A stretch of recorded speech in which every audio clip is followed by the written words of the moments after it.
এত গভীর বন্ধুত্ব, এত টাকা ইনভেস্ট, এত সম্পর্কের উত্থান পতন, অর্থাৎ ইলন মাস্ক তো অনেক কিছু ঘটিয়ে ফেলেছিলেন এবং টাইম ম্যাগাজিন মনে আছে যে তাকেই প্রেসিডেন্টের সিটে বসিয়ে দিয়েছিলেন। সে যত মিলিয়ন ডলার ইনভেস্ট করেছে ডোনাল্ড ট্রাম্পকে ইলেক্ট করে আনার জন্য, তার শুরুতে প্রথম এক মাসেই তার চেয়ে বেশি ফেডারেল কন্ট্রাক্ট সে নিয়ে নিয়েছে, billions of dollars of federal contract. এই সম্পর্কটা কোনো আদর্শ ভিত্তিক নয়, রাষ্ট্রীয় পদ্ধতি চেঞ্জ অথবা রাষ্ট্রের মানুষের জন্য কল্যাণে কোনো তাদের ঐক্য ছিল না। এই ঐক্যটা ছিল চলে বলে কলা কৌশলে, যে কোনো ভাবেই তাকে নির্বাচিত করে আনা। তেল এবং গ্যাস একটা লবি আছে, রাইট?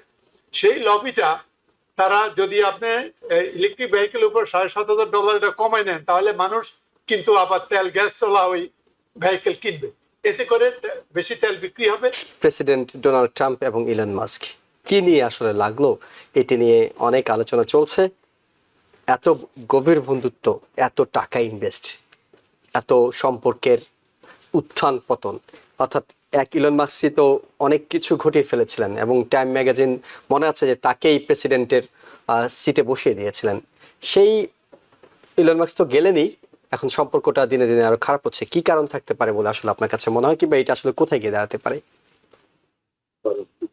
প্রথমতই আমি বলবো যে ইলন মাস্ক এবং ডোনাল্ড ট্রাম্পের মাঝে যে বন্ধুত্বের বা যে একটা একত্রে কাজ করার, বন্ধুত্বের ঠিক বলবো না, এটা হলো একত্রে কাজ করার যে উদ্যোগ তারা সৃষ্টি করেছে এবং তারা যে একত্রে কাজ করেছে, এটা সম্পূর্ণ হলো কোনো আদর্শ ভিত্তিক নয়, এটা ছিল গিভেন অ্যান্ড টেকেন। আপনারা জানেন যে ইলন মাস্ক আমাদের প্রতিরক্ষা ব্যবস্থা সহ ফেডারেল গভর্নমেন্টের বিলিয়নস অফ ডলারের কন্ট্রাক্টর। সে বিশেষ করে সায়েন্স অ্যান্ড টেকনোলজি খাতে সে তার ব্যবসা রয়েছে ফেডারেল গভর্নমেন্টের সাথে। সেটাকে সে টার্গেট করেছে ট্রাম্পের মতো একজন বুলিকে। যদি আপনার একটু পিছনে যায়, যদি আপনি জানেন যে প্রেসিডেন্ট শির সাথে একবার কথা বলার সময় ট্রাম্প বলছিল যে সবকিছু মিটে যাবে যদি সেই তাকে ইলেকশনে সহযোগিতা করে। জন বোল্টনের একটা বই আছে, দ্য রোম ইট হ্যাপেন্ড, একটা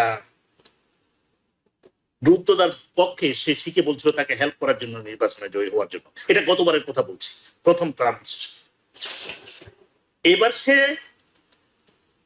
ইলন মাস্কের সাথে কি চুক্তিটা আবদ্ধ হয়েছে সে আমরা জানি না, সেটা হয়তো কদিন পরেই ফাঁস হবে, ফাঁস হওয়ার সময় আসছে, আমরা আশা করছি সেটার জন্য। তবে এই সম্পর্কটা কোনো আদর্শ ভিত্তিক নয়, রাষ্ট্রীয় পদ্ধতি চেঞ্জ অথবা রাষ্ট্রের মানুষের জন্য কল্যাণে কোনো তাদের ঐক্য ছিল না। এই ঐক্যটা ছিল চলে বলে কলা কৌশলে, যে কোনো ভাবেই তাকে নির্বাচিত করে আনা। এবং সেই ক্ষেত্রে একটা আন্ডারস্ট্যান্ডিং এর ক্লিয়ার একটা চিত্র পাওয়া যাচ্ছে তাদের মাঝে। কেননা দেখুন, সে যত মিলিয়ন ডলার ইনভেস্ট করেছে ডোনাল্ড ট্রাম্পকে ইলেক্ট করে আনার জন্য, তার শুরুতে প্রথম এক মাসেই তার চেয়ে বেশি ফেডারেল কন্ট্রাক্ট সে নিয়ে নিয়েছে, billions of dollars of federal contract in addition to the existing contract Trump তাকে ওপেন করে দিয়েছে। আমি একটু কথা বলি, ট্রাম্প এখন বলছে যে ইলেকট্রিক ভেহিকেল আমরা এই তার প্রতি যে আমাদের ভর্তুকি রয়েছে $7,500 করে পার ইলেকট্রিক ভেহিকেল, সেটা আমরা তুলে দিব এই হুমকির কারণে। Elon Musk very upset. কয়দিন আগেই না আপনি বলছিলেন he is one of the fine genius American, এবং তার মতো অ্যাসেট আর হয় না। তাকে আপনারা দিয়েছেন এই গভর্নমেন্ট ইফিসিয়েন্সি ডিপার্টমেন্ট কি ডজের নেতৃত্ব দিয়েছেন, আনলিমিটেড পাওয়ার দিয়ে ডোনাল্ড ট্রাম্প দিয়েছিল তাকে এইসব তথ্য। এখন তার হাতে কিন্তু আমেরিকানদের সমস্ত তথ্য, আমেরিকার যে ডোমেস্টিক এবং ইন্টারন্যাশনাল ব্যবসা বাণিজ্য, এমনকি ডিফেন্স সিস্টেমের যে টোটাল চিত্রটা ট্রাম্পের বদৌলতে কুইট ফর প্রো, এটাকে আমি বলবো, স্যার একটু ভালো করে বুঝাইতে পারবেন মহসিন ভাই। কুইট ফর প্রো আমার মনে হয় ডেফিনিশনের ভিতরেই পড়ে গেছে সব। সে কিন্তু আমাদের ডেটাগুলো, আমাদের স্বাস্থ্য খাত, আমাদের টেকনোলজি, ব্যবসা বাণিজ্য, শিক্ষা, এমনকি সামরিক যেটা টপ সিক্রেট, সেই জিনিসগুলো ইলন মাস্কের হাতে তুলে দেওয়া হয়েছে। যার ফলে Elon Musk does not need any support from anyone the rest of his life or even beyond because he has enough data to manipulate federal government and suppress hour system. এখন যে জিনিসটা করছে সেটা হলো যে তার বিলিয়নস অফ ডলারের যে কন্ট্রাক্ট সে পেয়েছে, এটা কোনোভাবেই ট্রাম্প যতই হুমকি দেখ না কেন এটাকে সরাতে পারবে না জাতীয় নিরাপত্তার স্বার্থে এবং ট্রাম্পের ক্ষমতা রক্ষার স্বার্থে। দুইটা কথা বললাম, জাতীয় নিরাপত্তা এবং ট্রাম্পের যে ক্ষমতা রক্ষা, দুইটাই কিন্তু ট্রিক্স যদি ইলন মাস্কের সাথে কথা বলে। আপনি দেখেন আজকে বলছে সে মানে বলির একটা সীমা থাকা উচিত, ইন্টেগ্রিটি ডিগনিটি ইন পলিটিক্যাল পাওয়ার। আমেরিকার মতো একটা সর্বোচ্চ ক্ষমতাশীল দেশের প্রেসিডেন্ট হয়ে যখন বলে যে আমরা তখন তার ইভি ভেহিকেল সরাই নিতে বলছি, ভর্তুকি দিব না এবং আমরা ইভি ভেহিকেলকে নিরুৎসাহিত করব বিভিন্ন সুযোগ সুবিধার মধ্য দিয়ে, অন্যান্যতে গ্যাস বেসড কম্বাস্টিবল ভেহিকেল গুলোকে আমরা উৎসাহিত করবো, এতে এমপ্লয়মেন্ট সৃষ্টি হবে আমাদের ডোমেস্টিক। কিন্তু যে জিনিসটা সত্য কথা সেটা হলো হোয়াইট হাউসের কাছে একটা লাল ইভি ভেহিকেলে টেসলাতে চড়ে উনি উৎসাহিত করছিলেন প্রত্যেককে বাই করার জন্য কয়েকদিন আগে। হঠাৎ করে এখন উনি বলতেছে আমরা ইভি ভেহিকেল বন্ধ করব। উনি বললেন যে এই triple B, big beautiful bill, যেটা আমি ব্যক্তিগতভাবে আসলের পক্ষ থেকে যেখানেই কথা বলছি আমি এটাকে বলছি big bundles of bullshit, is nothing there for you and I. It is just manipulating the numbers and creating some confusion among Americans, distracting the real bad work he is doing, like destroying our immigration system, destroying our middle class, those things. সে এগুলো করতেছে ওইসব big bundles of bullshit দিয়ে। ওকে, আমি এটাকে budget বলবো না, beautiful big beautiful বলবো। তো আমি আবারও ফিরে যাই, ডোনাল্ড ট্রাম্পের সাথে এলন মাস্কের আজকের যে বৈরী সম্পর্কের কথা আপনারা দেখছেন মিডিয়ার মাঝে, তার সাথে কখনোই ভালো সম্পর্ক ছিল না। এই সম্পর্কটা কোনো আদর্শের ভিত্তিতে সৃষ্টি হয় নাই। ওই সময়ে শুধুমাত্র গিভেন এন্ড টেকেন। আমি একটা এক্সাম্পল দিলাম, প্রেসিডেন্ট শিখেছে কি বলছিল প্রথম ইলেকশনের সময়, আমেরিকার স্বার্থে, আমেরিকার বিক্রির স্বার্থে হলেও আমাদের অ্যাডভার্সারির সাথে তার সম্পর্ক উন্নয়ন। সেটা জন বোল্টন, যে আমাদের জাতিসংঘে আমেরিকান রিপ্রেজেন্টেটিভ ছিল, জন বোল্টনের বইতে সেটা লেখা আছে। তারপরে সে দেখেন এই জিনিসটা ইলন মাস্কের সাথে তার সম্পর্কটা ছিল গিভেন এন্ড টেকেন। বুঝতে পারছি। আপনি মনে করছেন যে এই সম্পর্কটা আসলে এখন গিভেন টেকের জায়গাটাতে কোথাও ধাক্কা খেয়েছে এবং সম্পর্কটা আসলে আদর্শিক ছিল না এবং সেই কারণে হয়তো এখন হোঁচট খাচ্ছে সম্পর্কটাতে। আমি একটু প্রফেসর ডক্টর মহসিনুর পাটোয়ারি আপনার কাছে জানতে চাই, সেটা হলো যে আমরা জানি যে ইলন মাস্ক ডোজের দায়িত্ব নেওয়ার পর তার টেসলার শেয়ার পতন অর্থাৎ মুনাফার ক্ষতি হয়েছিল 71%, এবং নতুন করে যখন প্রেসিডেন্ট ট্রাম্পের সঙ্গে আবারও বিভেদে জড়ালেন ক্ষতিগ্রস্ত হচ্ছে টেসলা। এই বিষয়টি একটু আপনার কাছে জানতে চাই।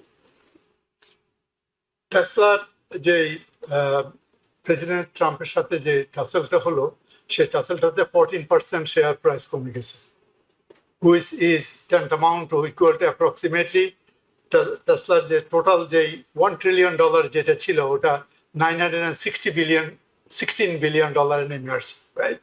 সো এটা প্রায় Tesla loss $1.2 billion. It is a big loss, maybe temporary. এবং এটা আমি চৌধুরী সাহেবের সাথে আমি একমত যে এই তাদের যে রিলেশনশিপটা এটা আইডিওলজিক্যাল না।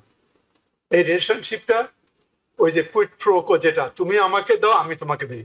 $250 million যেই ইলন মাস্ক খরচ করেছে ওনার ইলেকশন, সে পিছনে একটা যুক্তি আছে এবং কয়েক $1 billion সে নিয়ে নিছে। এইটা একটা কারণটা শুধু $7,500 ব্যাপার না। $7,500 যেই এটা তার যে, তবে এটার মধ্যে একটা কারণ আছে যে আপনি তেল এবং গ্যাস একটা লবি আছে, রাইট? সেই লবিটা তারা যদি আপনি ইলেকট্রিক ভেহিকেলের উপর $7,500 এটা কমাই নেন, তাহলে মানুষ কিন্তু আবার তেল গ্যাস চলা ওই ভেহিকেল কিনবে। এতে করে বেশি তেল বিক্রি হবে এবং ওই যেসব কোম্পানি মোটর ভেহিকেল গুলো তৈরি করে ওরা লাভবান হবে। এখানে আমেরিকাতে কোনো লবিং এর ব্যাপার, এটার জন্য Elon Musk, this is number 1। Number 2, আরেকটা জিনিস দেখেন, প্রেসিডেন্ট ট্রাম্প কোনোদিন কাউকে তার চেয়ে বেশি প্রমিনেন্ট দেখতে চান কোনদিন?